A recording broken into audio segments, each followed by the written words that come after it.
Chegando na área, mais um corte motivacional para você. Deixa o like e se inscreva no canal. Paulo Freire, patrono da educação brasileira, é um dos pensadores mais notáveis na história da pedagogia mundial. Seu método de educação propõe a alfabetização a partir da leitura do mundo para poder transformá-lo.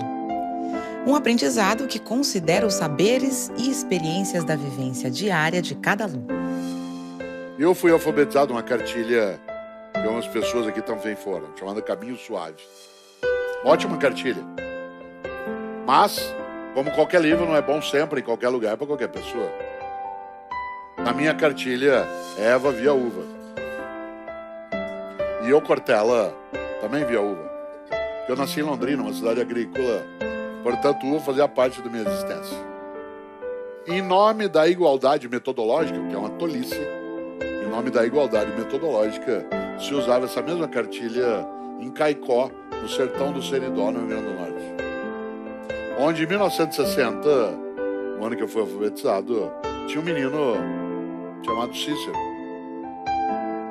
que foi alfabetizado com a Caminho Suave em nome da igualdade metodológica. Em 1960, em Caicó, no sertão do Seridó, Eva via uvas e Cícero não via.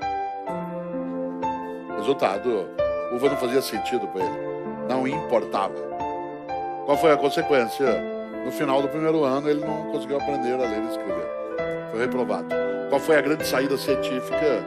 Fazê-lo fazer de novo, o mesmo ano inteiro, com a mesma cartilha, com a mesma Eva, vendo as uvas que ele não via. Como ele continuou sem vê-las, elas ficaram abstratas. Ao chegar no final da segunda vez que ele fez, ele foi reprovado de novo. Qual foi a saída inteligente? Fazê-lo fazer pela terceira vez. Com a mesma cartilha, com a mesma Eva, vendo uva que não tinha a ver com a realidade dele. Ele foi reprovado pela terceira vez. Na terceira vez, o pai tirou ele da escola. Falou, meu filho não dá para o estudo, vai trabalhar na mão, na enxada.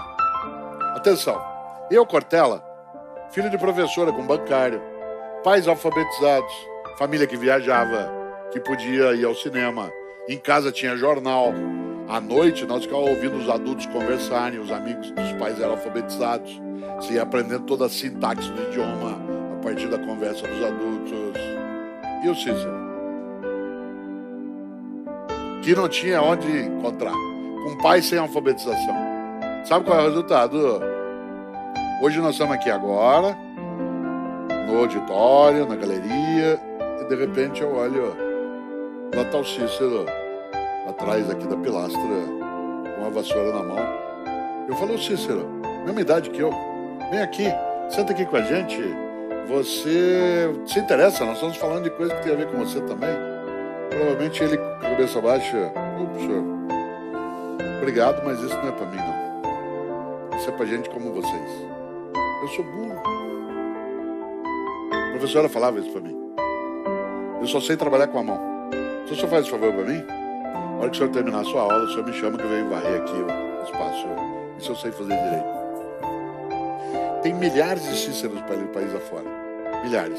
Uma parte deles foi criado por elites predatórias, políticos patifes, classes médias acovardadas. Uma outra parte foi criada por nós, sem precisar de capitalismo internacional, imperialismo yankee. Foi criado por meio da distração. Foi criado pelo modo como a gente às vezes esquece que a tarefa da educação é gerar autonomia. E a geração da autonomia, isto é, a capacidade da pessoa procurar, dela construir-se e construir a comunidade onde ela está conectada à ideia dela lidar com aquilo que importa. Mas você diz que ela vai lidar com aquilo que importa, então eu só vou ensinar aquilo que o aluno quiser aprender. Não, você vai partir daquilo que ele já sabe para chegar onde ele precisa saber.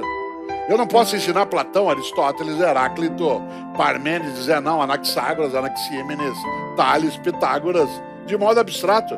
Tem que partir do cotidiano dele, das questões que ele tem, e aí eu vou chegar àquilo que é necessário naquela reflexão.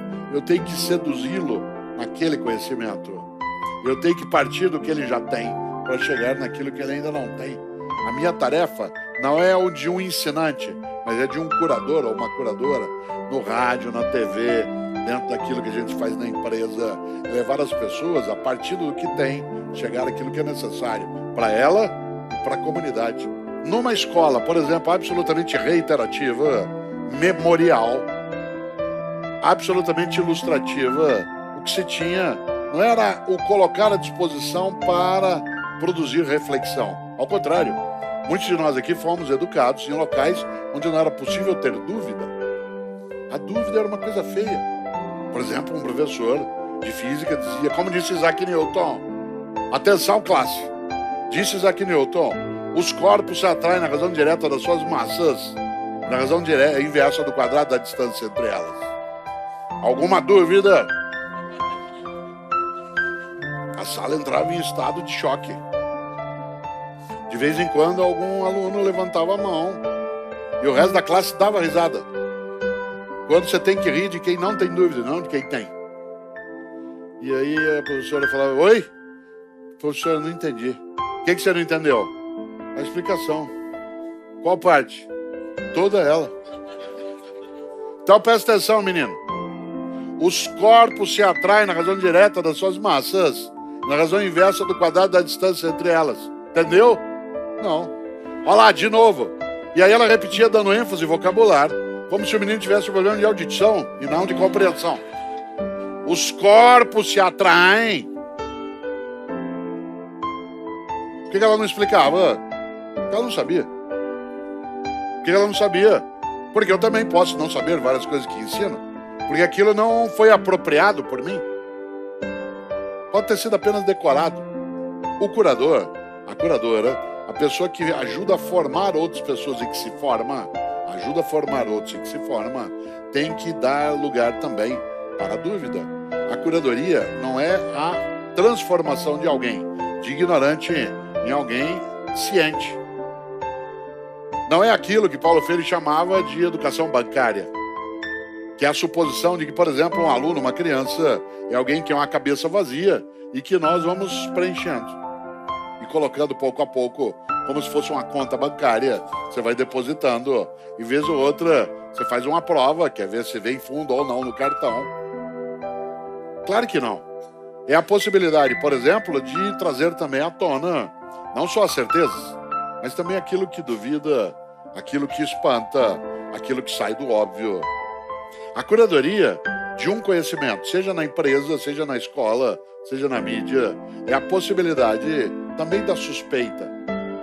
A ciência, insisto, se constrói a partir, no movimento de avanço, da dúvida. Claro que a ciência tem que ter certeza, mas ela não pode só ter certezas, senão ela é só reiterativa. Senão nós ficamos o tempo todo prisioneiros do mesmo.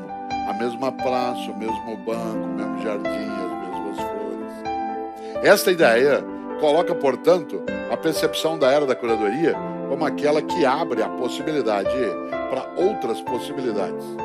Isso, claro, o mundo digital favorece imensamente à medida mesma em que ele aumenta de forma estrondosa as fontes.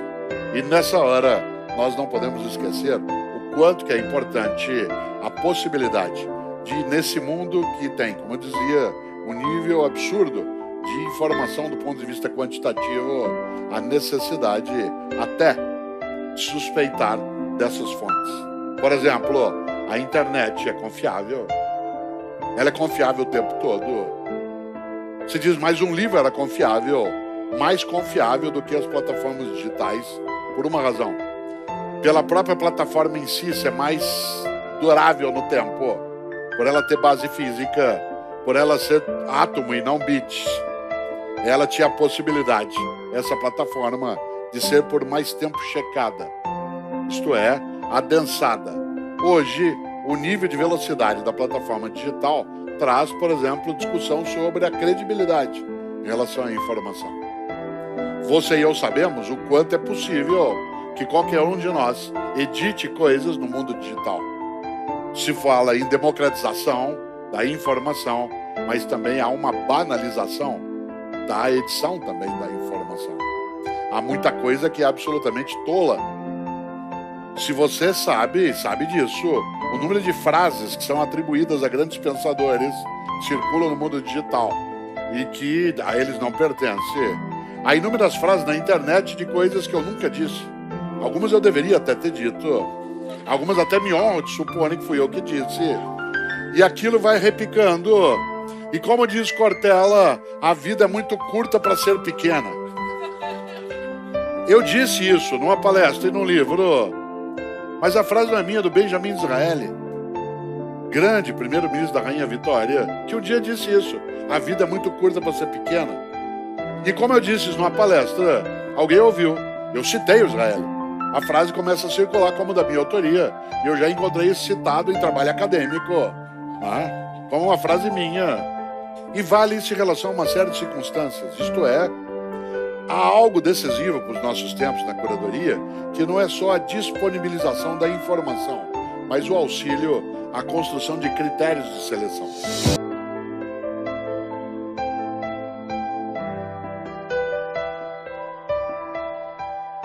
Deixe seu like, se inscreva, acesse nossa playlist com todos os vídeos do canal. Postamos vídeos segunda, quarta e sexta. Corte motivacional.